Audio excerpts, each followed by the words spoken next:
It's all around me, a silent voice I can't deny.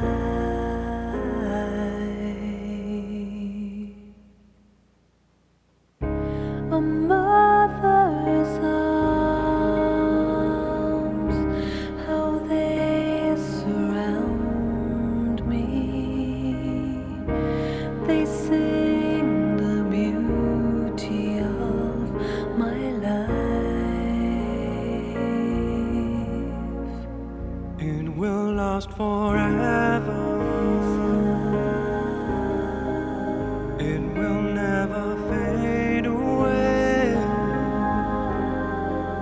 Never cause me pain. This love, this love. I close my eyes, it takes me over, a memory deep down in my soul,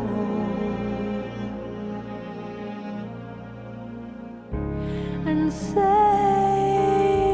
from harm to be beside you. A light will shine upon the world. It will last forever. It will never fade away. Never cause me pain. This love, this love. It will last forever. It will never fade away. Never cause me pain.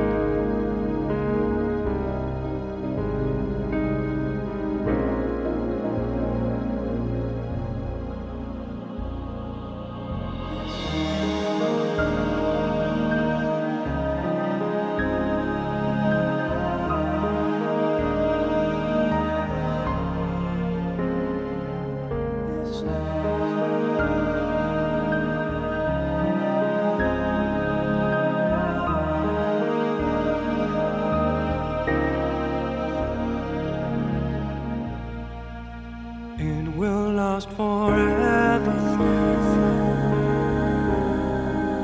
It will never fade away. Never cause me pain. This love, this love. This love,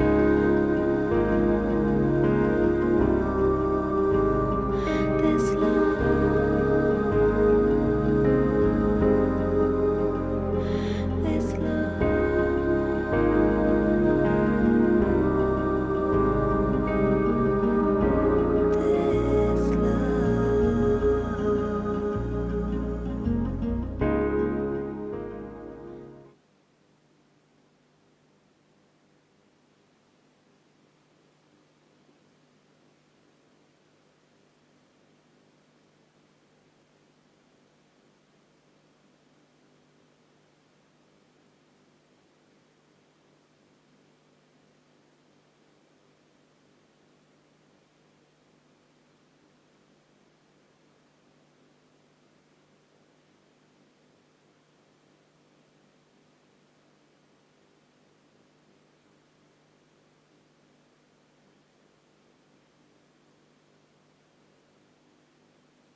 Om Shanti.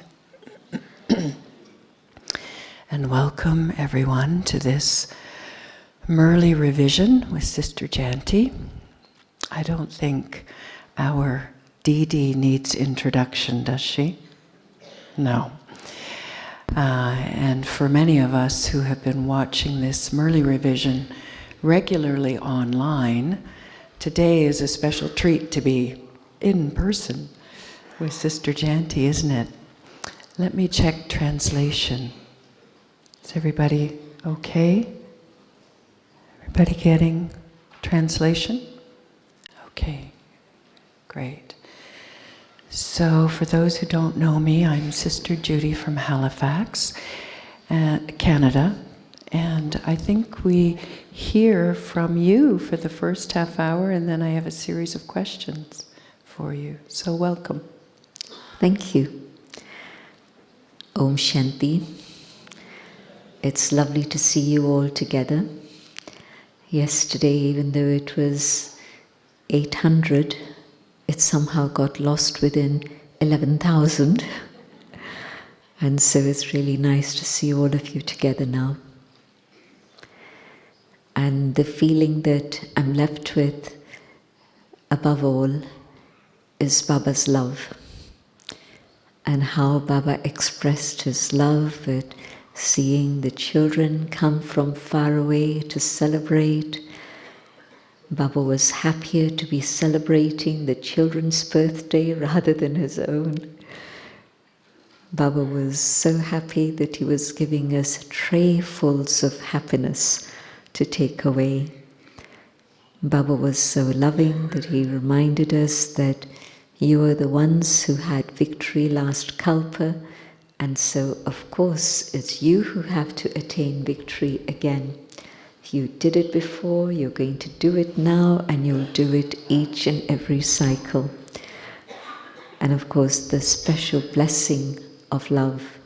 Just be lost in love, and that will just enable you to cross all obstacles and become an easy effort maker.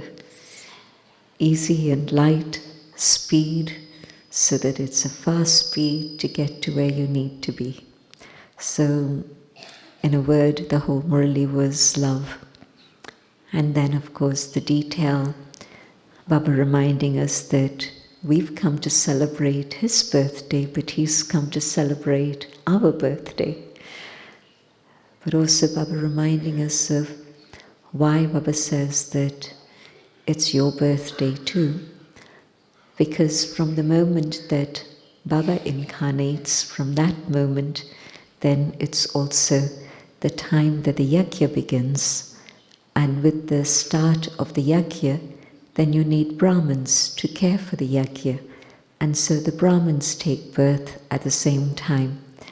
And the totally unique situation where, although God is beyond birth and death, God's coming is an incarnation, and so he needs a body, and so he incarnates in the body of Brahma Baba.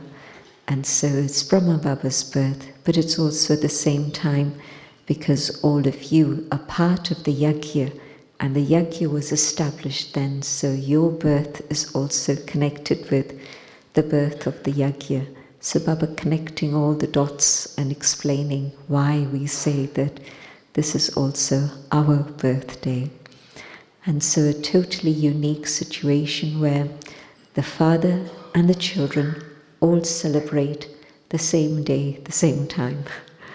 You can have a child born on the same day, but the year would definitely be different. The year would be 20 years, 30 years, 40 years on, but here the same time exactly. And of course, Baba also just expressing his love, seeing all the children and how they've come with zeal and enthusiasm. And Baba reminding us that the word for festival in Hindi is utsav, and the word for enthusiasm is utsav, and so zeal and enthusiasm. And so you're the ones who know how to really celebrate and celebrate not just for one day, but yes, the memorial is one day, but your experience in Sangam Yuga is absolutely zeal and enthusiasm through the whole of Sangam Yuga. And within that, Baba checking with the children and asking, do you always have zeal and enthusiasm? Or is it that it comes and goes, it goes up and down? But if it's going up and down, then Brahman life becomes difficult. Because just as breath for a human being is the source of life for a Brahman is zeal and enthusiasm. And it's a fact, if you run dry on enthusiasm, then everything in Brahman life is a challenge. And if you maintain your enthusiasm, then everything is very natural and very, very easy. And Baba again picking up the comparison with Bhakti and how they have a fast for one day, one night, and their fast is simply to stop eating food for just 24 hours maybe. But your fast is, what is the food you're feeding your brain, your buddhi? And it's the fast of avoiding, renouncing, not just avoiding, but eliminating waste thoughts, negative thoughts, impure thoughts. So that is the real stage of purity that you have made a promise for. And so that complete stage of purity in which the intellect is totally in charge and not allowing any of these other types of thoughts to come, this is the stage that Baba would like to see for all his children. That is fulfilling the vow of total purity. And again, Baba taking that up a bit further and talking about how vritti, attitude, and Baba's, well, let me explain first vritti. I was fascinated when I heard many years ago that the word vritti is connected with vrittant, and vrittant is an event. But what it's saying is that attitude, vritti, is what leads to an event. And so in between, what's happening is from the vritti, the attitude, comes the drishti. You all know what that means. And from drishti comes kriti, my actions. And of course then my actions create the world that I create for myself. And so Baba's talking about vritti a great deal.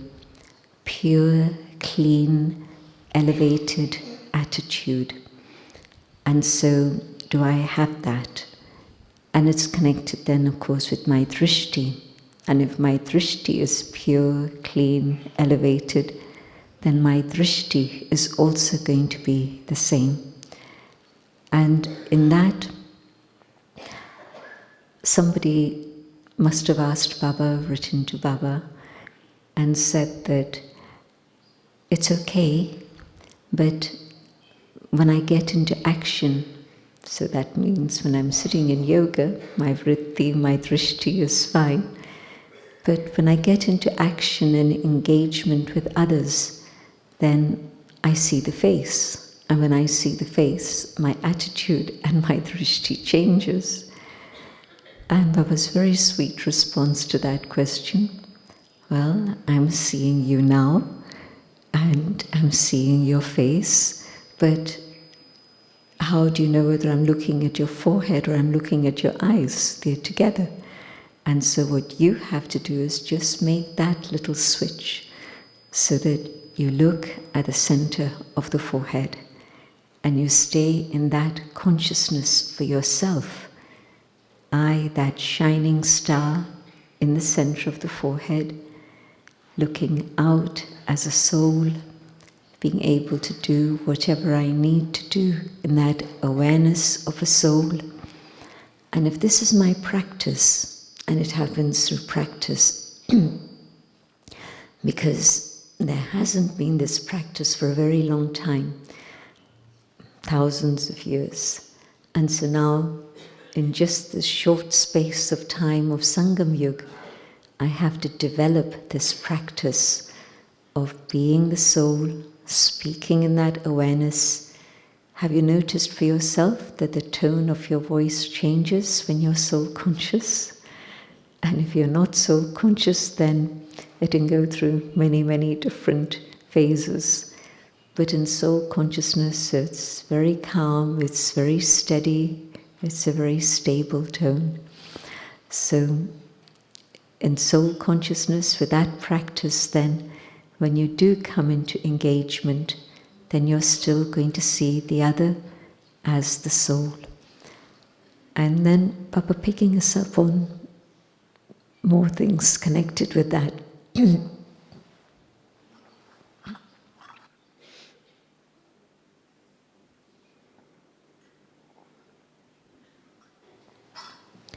And Baba saying that, well, how is it that sometimes you talk about one individual's specialities and say that they're very good, they have this particular speciality, or you prefer this, you like this, or you don't, whatever.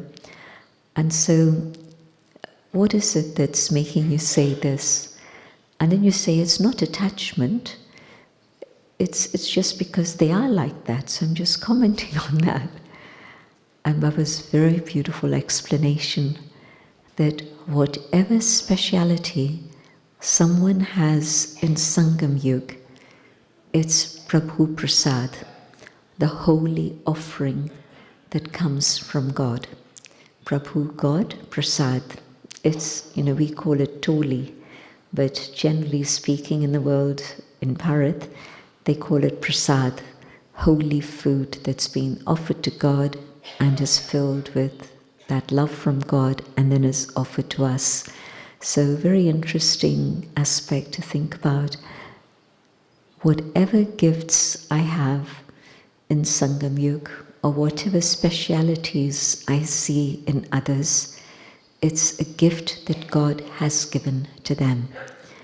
And so how come my attention gets diverted away from the bestower, the one who has given them that particular quality, and instead of remembering the bestower, I'm remembering the one who has received it. And so how is that going to benefit me? My intellect has been diverted from there to here. And so not to be thinking about that individual, but to be thinking about Baba, the bestower. And Baba explaining how even that sort of connection with another individual comes because there's still the consciousness of I and my and mine. And that one word, I, if it stems from body consciousness, then there's going to be things that are not right. And the lovely explanation that, okay, so you don't have the big evil things that are very negative, and you've dealt with those big, big issues. But all of those big vices have their own progeny, and so there's all the little ones that are still there. And it's like the situation where in a family, and it's something that I don't know whether you've observed, but I've observed it often enough, and the parents who are in Gyan, they haven't had much attachment to their children. They've been very detached, they fulfill their responsibilities, but they made sure that they're really trustees. But when it's time for the grandchildren to come, they get so engaged with the grandchildren and so attached to the grandchildren that it really becomes a problem. Instead of giving time to Baba, they'll give time to grandchildren instead. And to a certain extent, it's familial responsibility that their children demand or expect, but definitely their own attachment is also quite clearly visible. And so the same thing, where things happen and it's little, and we don't recognize the damage that they'll create.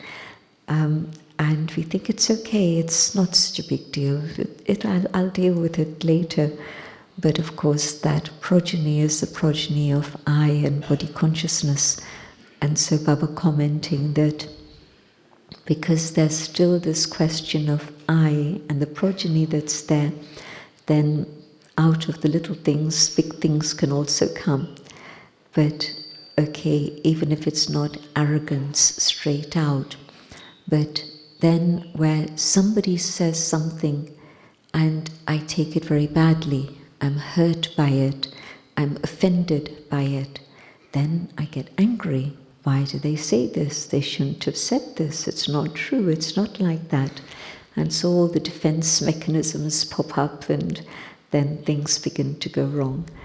And so that stage where I've eliminated I and am truly soul conscious, the consciousness of the eternal soul rather than the consciousness of the body, then I'm going to be safe, otherwise I won't. And Baba also picking us up on language. And it's a fact that my attitude creates the language that I use, and the language that I use then reinforces whatever I believe about myself. And so if I'm saying, well, I'll try and do something, or I'll do it later, or, well, maybe I can, instead of really that determined thought that this is something that I must do, I have to do. And so Baba bringing that aspect of determination and a promise. And Shivratri is one of those festivals where there's the awakening through the whole night, and for us the awakening of Gyan, and also the fasting that Baba's picked up on. But the third aspect of Shivratri in Bhakti is also that commitment, that promise made to God for transformation. And to what extent people take it seriously or not is another matter, but also another aspect of Bhakti that Baba picked up on. There's always the association of sacrifice for Shiva.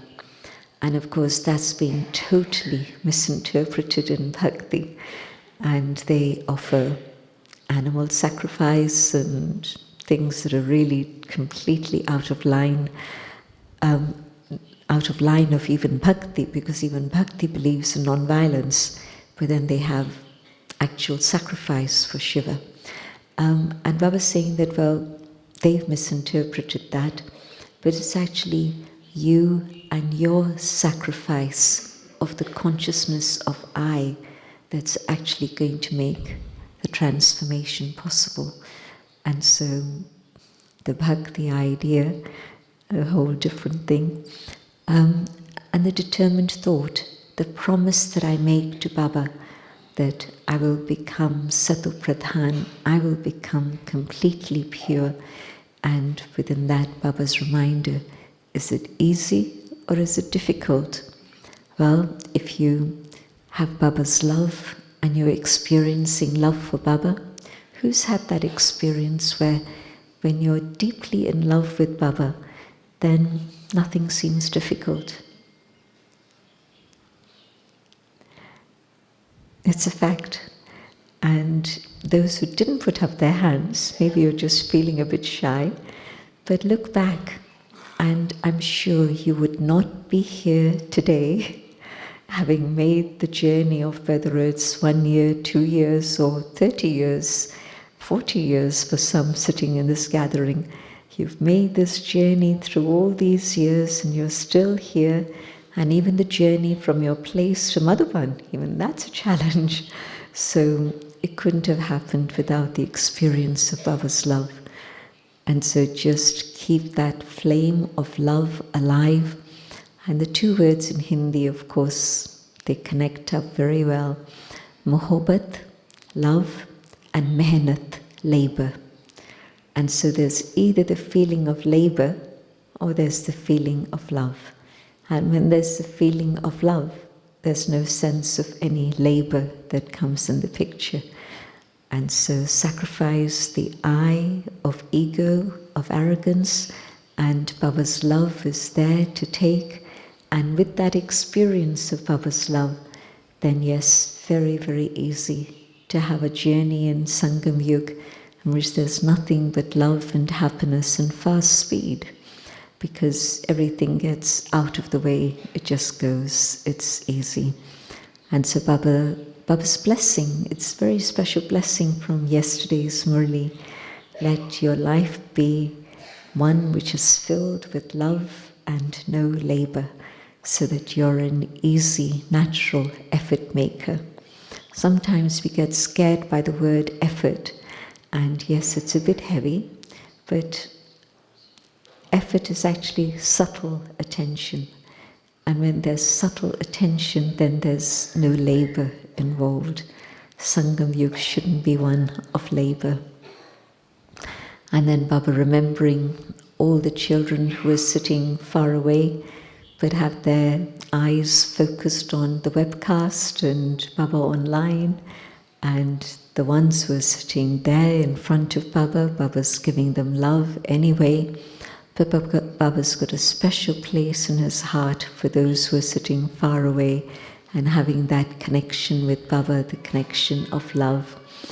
And Baba, of course, giving a lot of love to those souls also.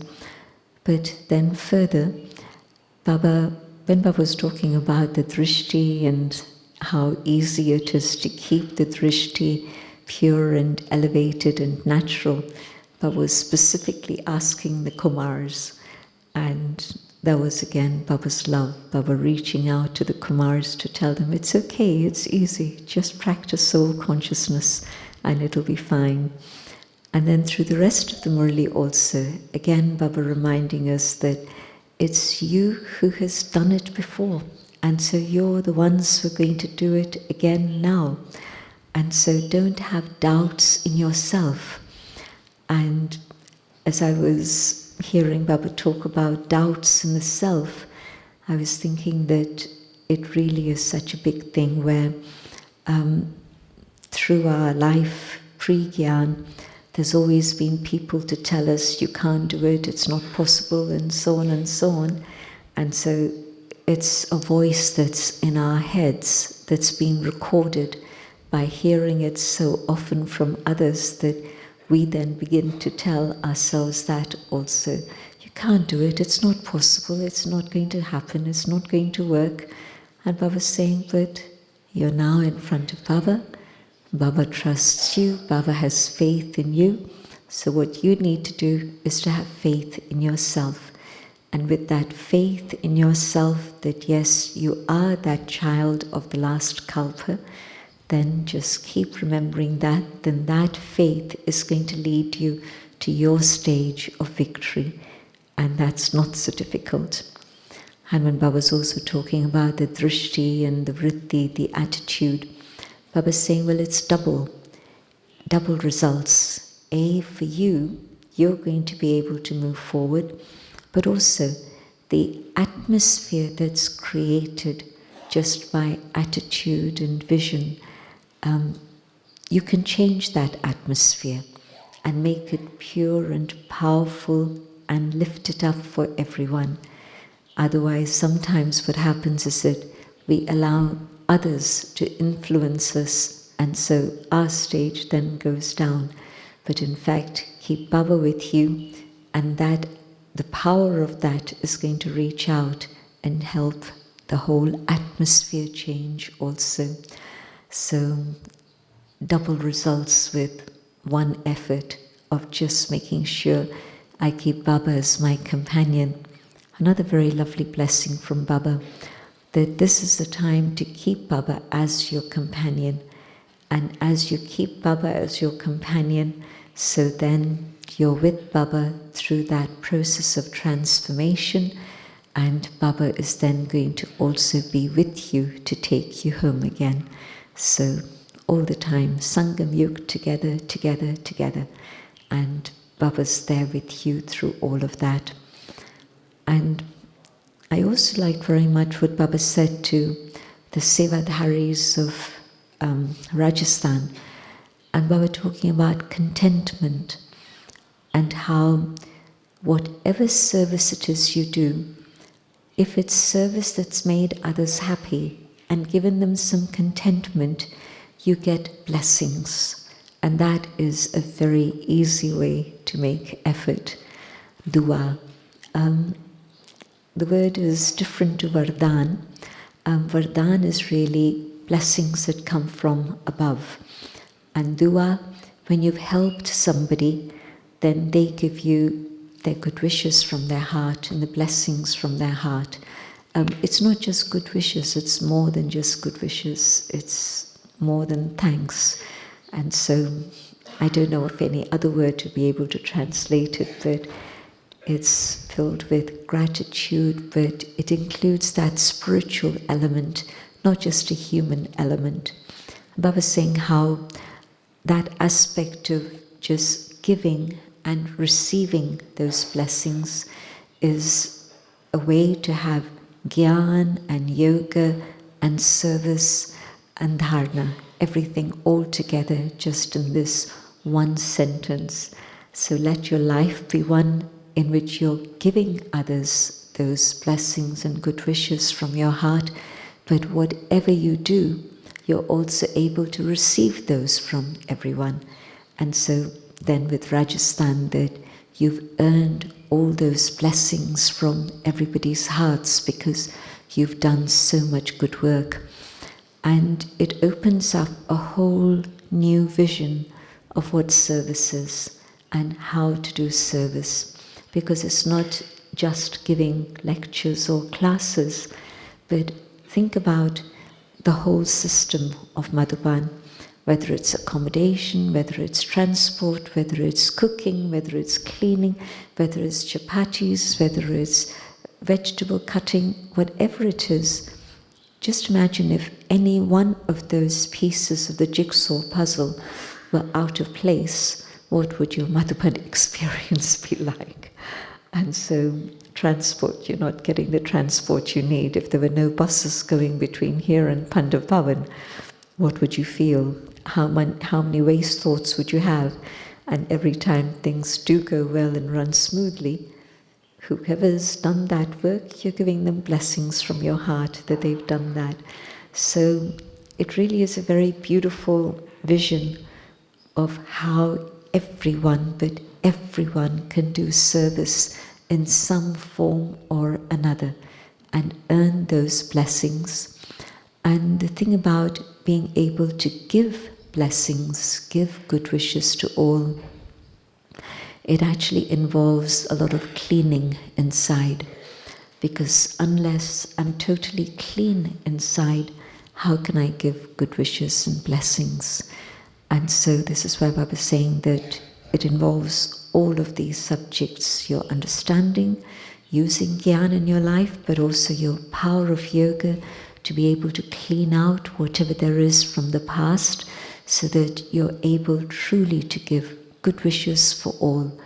And if there's a little bit of toxin that still remains from any relationship in your heart, then you're not going to be able to give good wishes. It's going to spoil that also. So yoga to become completely clean, my dharana, my humility, my purity, that's involved in giving blessings. And also then, yes, it's service, being able to serve in that way. So many, many blessings in yesterday's Murli. It's Shivratri, so a gift for everyone. And so many blessings as the gift from Baba.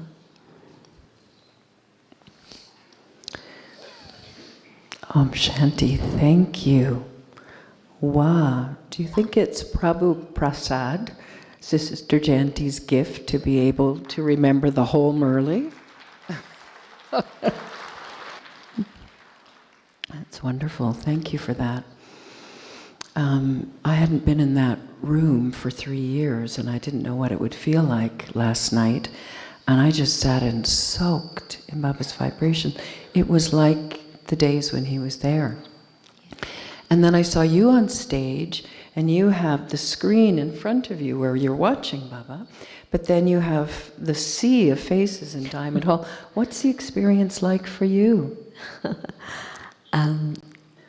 It was very interesting because especially when the recording was showing the faces of all the people who are no longer here in physical form, my eyes were picking out those people. And there was Uncle Steve, Auntie Betty, and my own Lokik father was there, and Dadi Prakashmani, of course, and when Baba spoke to Dadi Prakashmani was very beautiful, that Dadi would make us dance, and her face was glowing. And she was already unwell at that time, 2003, but when Baba spoke to her, she was just so happy, and it was really beautiful to see. So that was very interesting, and at times I had to check, am I seeing a recording of the past scene, or is it this scene? And it was more towards the end that this scene was coming. But that was also lovely because sometimes people are sitting so far away you can't recognize them, but when you get a close-up on the screen, you see them so clearly. So it was very lovely. One of the questions for the English-speaking world is that zeal and enthusiasm are almost the same thing. So for Baba to use those two words, are there two different Hindi words? And are they the same too? Utsav, utsa, that's straight, that's enthusiasm. And umang also conveys an idea of, it is enthusiasm, so it is very similar, but there are two different words. And so I think zeal is maybe the motivation to do something more. And the word enthusiasm in English is lovely because it has the word theo in between. And theoism. And theo is God in Greek. And so when you have God in the picture, then you can maintain enthusiasm. And if you remove God, then you don't have that same enthusiasm. And so not just the subject of God, abstract, but Baba's love. And so when there's love in your heart, then the enthusiasm you feel when there's that love, whether it's for self-progress or service, is very clear. So Okay, so quite similar even in very, Hindi. very similar. Okay, and yet Baba uses both. Yes, Maybe it's Baba a double uses stamp. both, so this is why we use two words also. Okay. Umang and Utsa. I know when you looked around the room and you said it's the breath of Brahman life, I think we all know that. How when it's there, life is easy. When it's not, it's not. Tell us a bit about how you keep your zeal and enthusiasm going. Baba's Murli. I find that Baba's Murli is always stimulating, and when things are not going as I would like them to go, then if there are waste thoughts that come in about people involved in everything, the next day I read Baba's Murli and Baba's got an answer there. It happened so often during the last few years especially, and it was very lovely that Baba would give me an answer through the Murli. So that's how it keeps me going. And what I find is that if I actually study the Murli rather than just read the Murli quickly, it's such a big difference. Because when you actually study the Murli, you can see why Baba is saying something, and then the next sentence, and the next sentence, and the next sentence all fits in very well.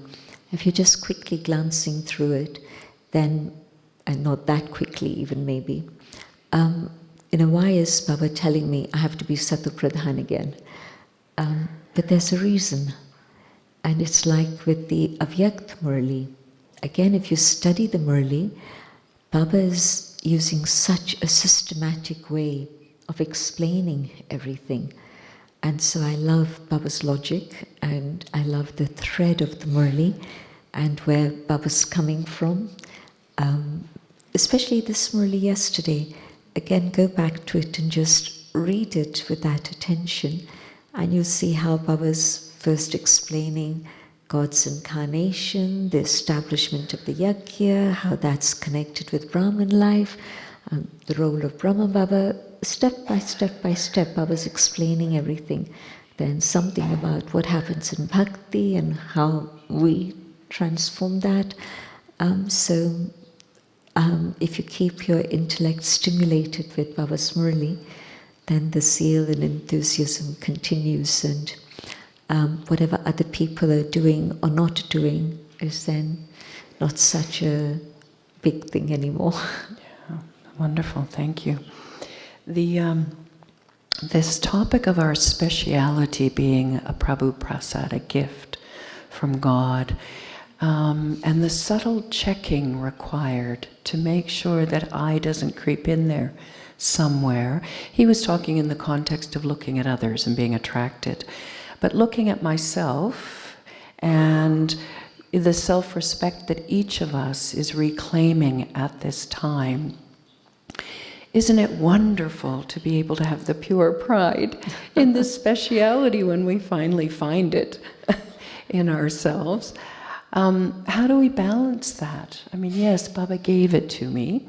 How do I hold a speciality so that I feel the pure self-respect within it, but I doesn't creep in there? What's the kind of subtle checking for that?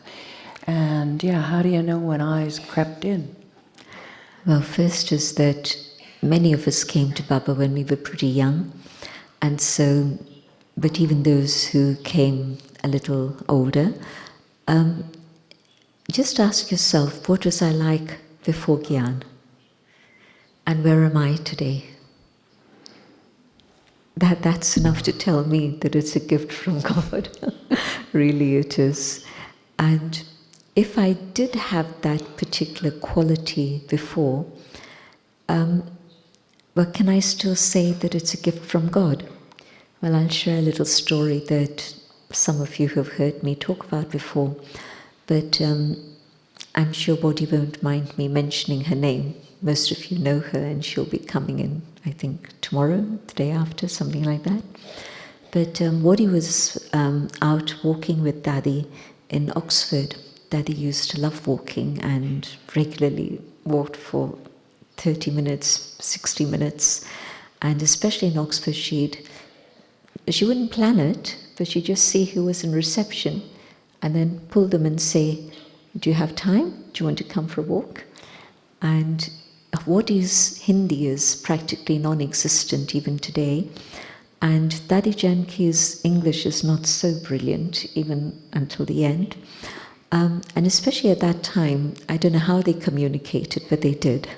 And that just shows the power of love. Mm. And what he says to Dadi, Dadi, you were always generous and giving and concerned for the well-being of others. So how can you say that Baba has given you these qualities as a gift? Because from what we read, 2 years old, she's chanting the name of Rama. 8 years old, she's going into the villages to serve people. She's also visiting patients at home to read them from the scriptures and taking them water that she's prayed over to give them well-being. And many of them do recover with all of this. So, by the time you're 8, you've done all of that. And then there's a lot more you do later. So her point was, you were always caring and giving and generous and so on. These were your qualities. And Dadi's response, these were the qualities that Baba blessed me with last kalpa. And so in my last birth, before Gyan, there were just a few remnants of that remaining. Mm. And so she would not accept that this was her quality. It was, even then, the remnants of what Baba had given her last kalpa. And so that's how to see my qualities. If I did have specialities pre-Gyan, then that's the way to look at them. That it's starting point with Sangam Yoga. And so even in my last birth, I had the good fortune of keeping a little of that. What does the soul get to claim then as their own? The happiness that God has given me this gift. Okay.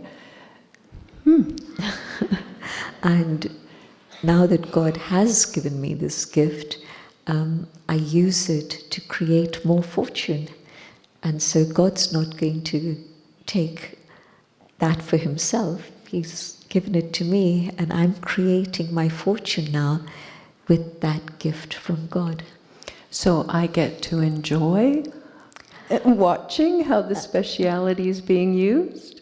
That too, but also knowing that I'm being given the opportunity, what Baba said yesterday, let life become easy now through effort, and the fortune will be for 21 births, no labor at all. Mm-hmm. So I know that I'm also creating that fortune for the future.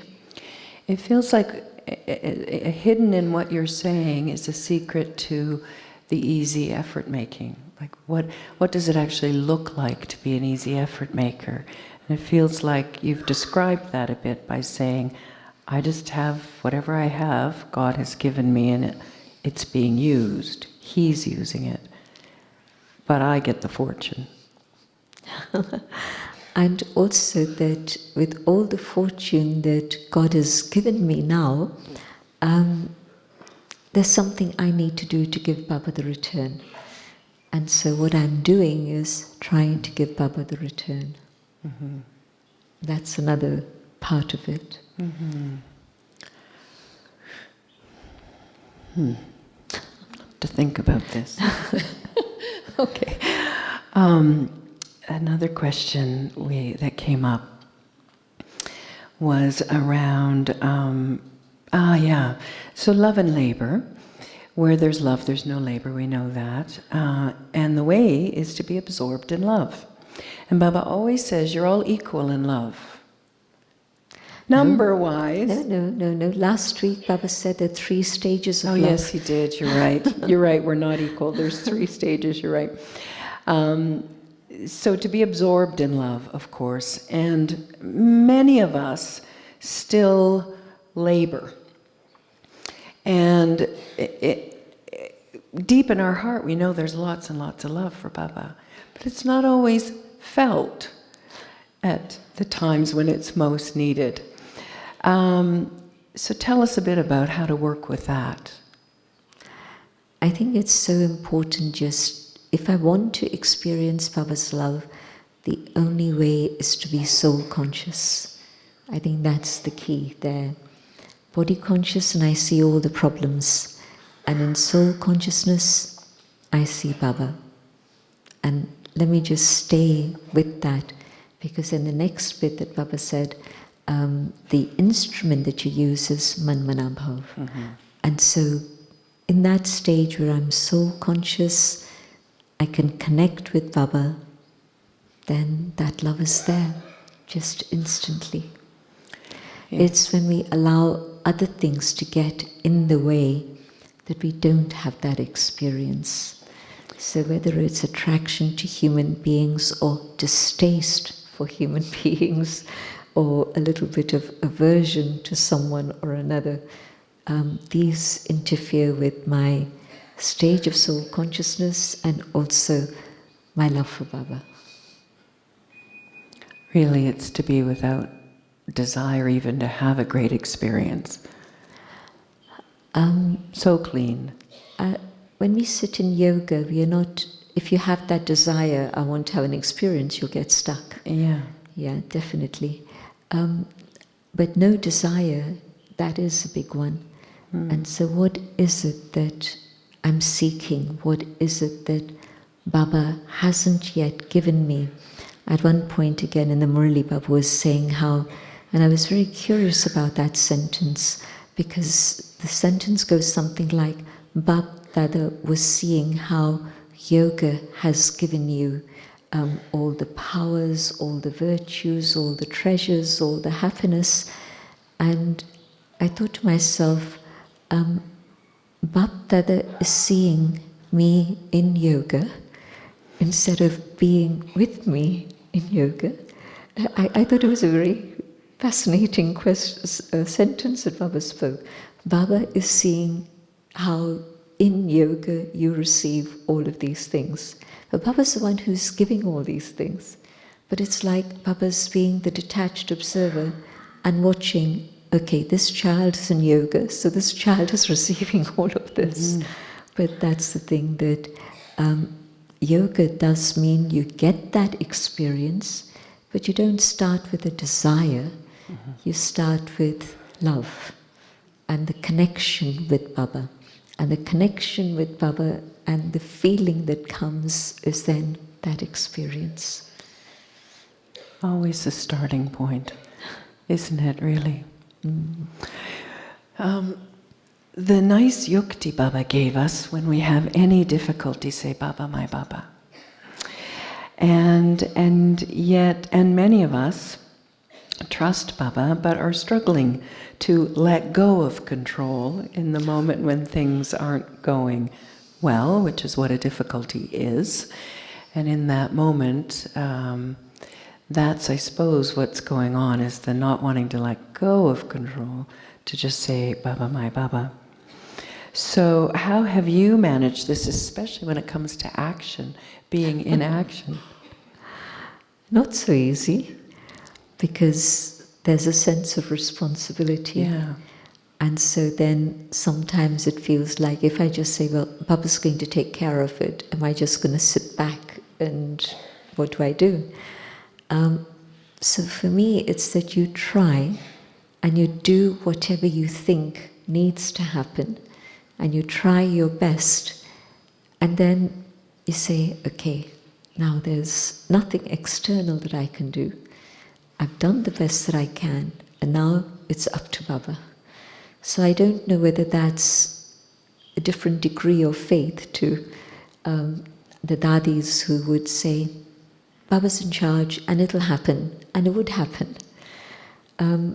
But I think they also had the trust that there were lots of people around them who were going to do the external work that was needed. Now, even if it's a simple little program and you're the only one in the center, then if you sit back and say, Baba's going to make it happen, or nothing would happen.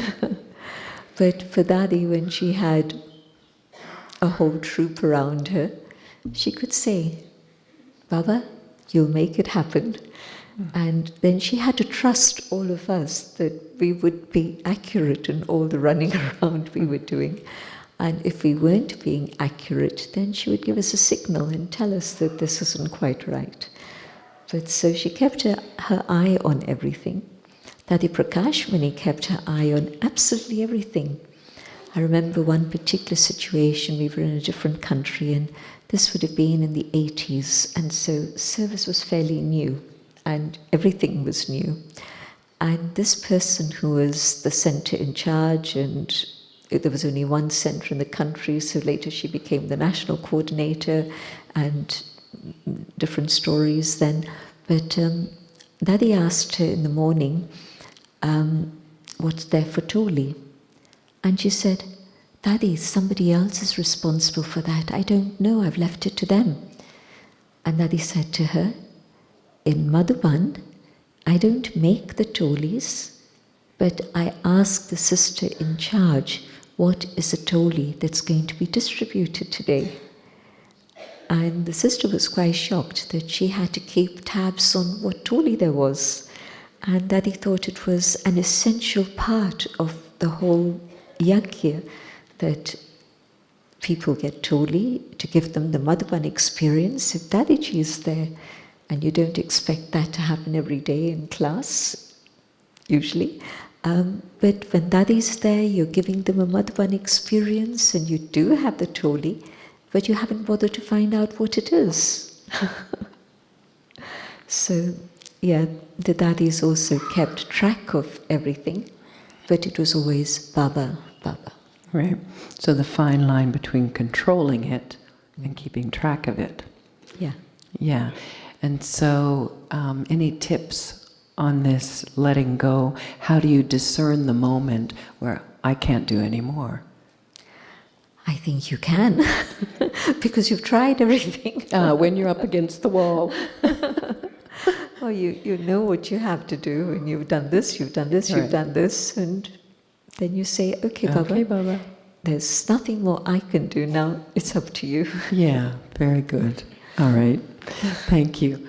I think we might have time for one more question, but actually I was going to ask you, because we go into meditation now at 7, I was going to ask if you could paint a picture for us of what it looks like to be an easy effort maker for the rest of the Kalpa.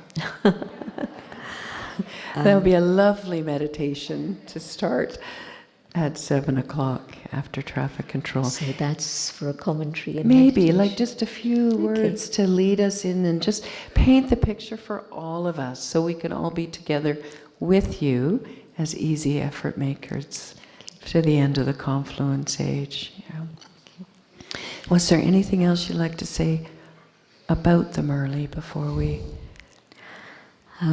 As I say, just the experience of Baba's love as a parent enjoying the children's birthday celebration, love as the counselor, the psychologist. He knows you're going through a difficult time and he's saying to you, it's okay, you've done it before, you can do it again, and so carry on, Baba's with you, Baba will help you. So that feeling of Baba being happy with the children, Baba giving more love than ever before to the children so that they move forward and they become easy effort makers, Baba not wanting the children to labor. So keep that feeling of Baba's love. Thank you.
Om Shanti.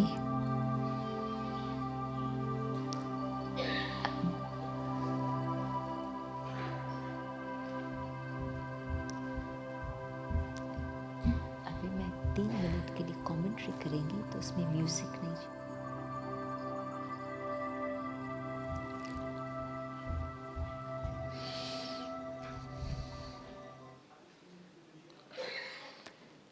In this awareness of I, the eternal light, shining in the center of the forehead, I connect with Baba.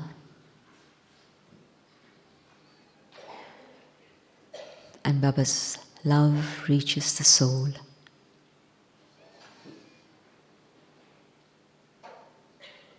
And the power of Baba's love is such that following Srimad is natural and easy.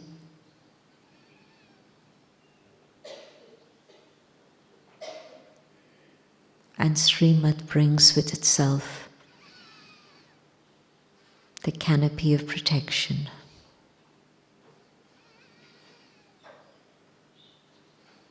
And Baba's protection ensures that I can feel Baba's love. I can feel the canopy that protects me from any sorrow,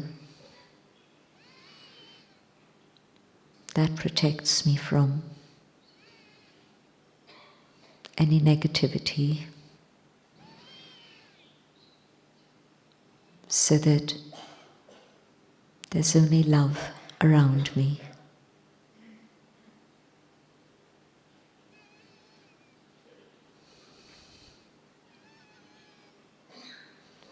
And in this experience of Baba's love,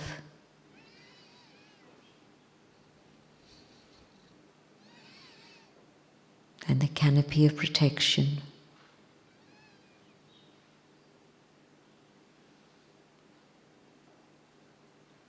other things fall away.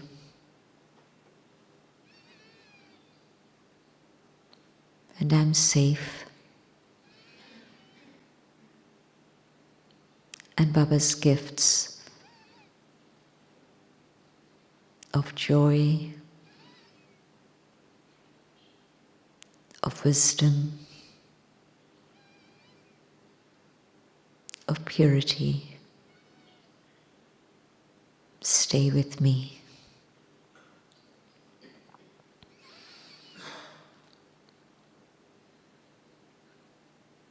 And everything looks different from this perspective.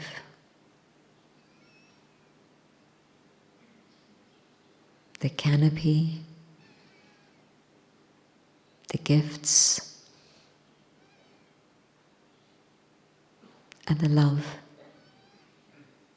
enables me to deal with all my weaknesses so that I move easily to my karmatit stage and my satupradhan stage.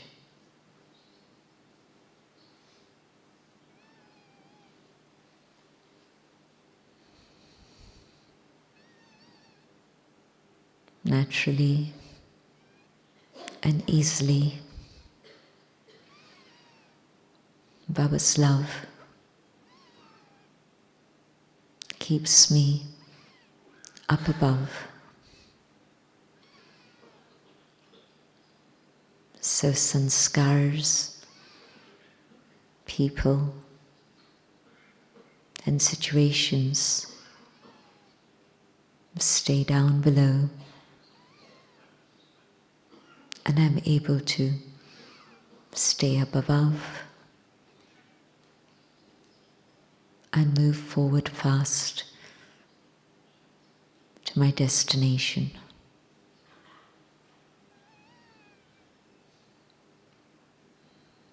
The love automatically allows service to unfold.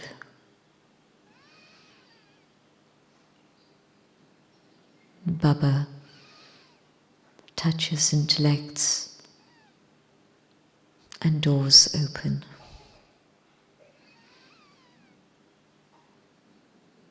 And Baba's revelation happens easily and naturally, as it did last kalpa. There's an energy of synchronicity that pulls things together and makes them happen.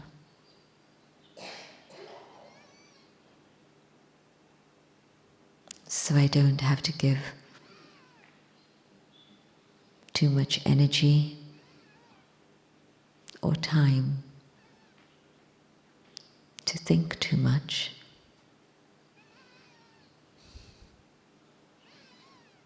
Baba's in charge. Baba's carrying me. And the power of cooperation unfolds to reveal the magic of the drama.